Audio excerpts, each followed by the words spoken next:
name of the game. Everybody that watched the videos yesterday seemed to enjoy and had lots of questions, so I want to get to the questions right away.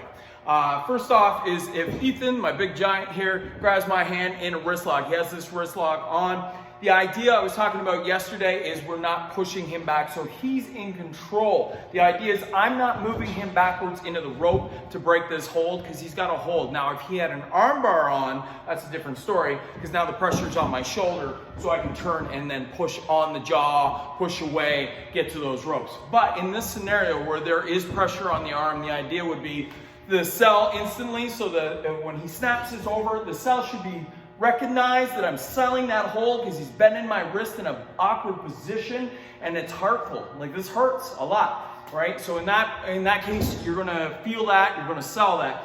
The idea of pushing, the idea would be to push the body and then grab the wrist.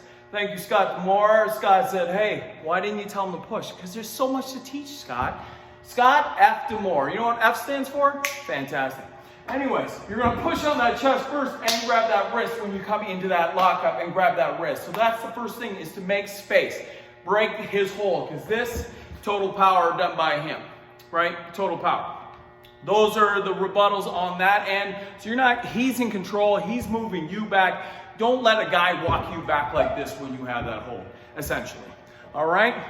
Second one, let's go over the second one for you guys. The second one is a big guy. So a big guy wouldn't go underneath. If Ethan was a couple inches taller, this wouldn't happen. He would not go underneath my arm because then it looks kind of silly. Here are some, for the bigger guys, here's some ideas for you that you don't have to go underneath the arm to reverse this hold. So if I get a wrist lock and I'm bending, I'm working this thing, the first thing Ethan can do is he can step to the side, boom, grab my chin, wham, and then pull. Because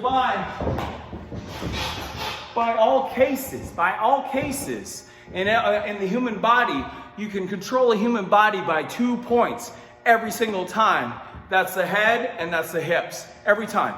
That's where you can control a human body. So that's an easy one.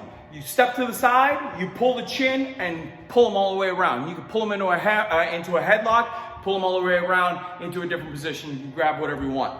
The second one is even easier than that, because if I had that wrist lock on him, bang, I got this. Now what he can do, that extended arm, that big old arm of his, he's taller. Remember, he's taller.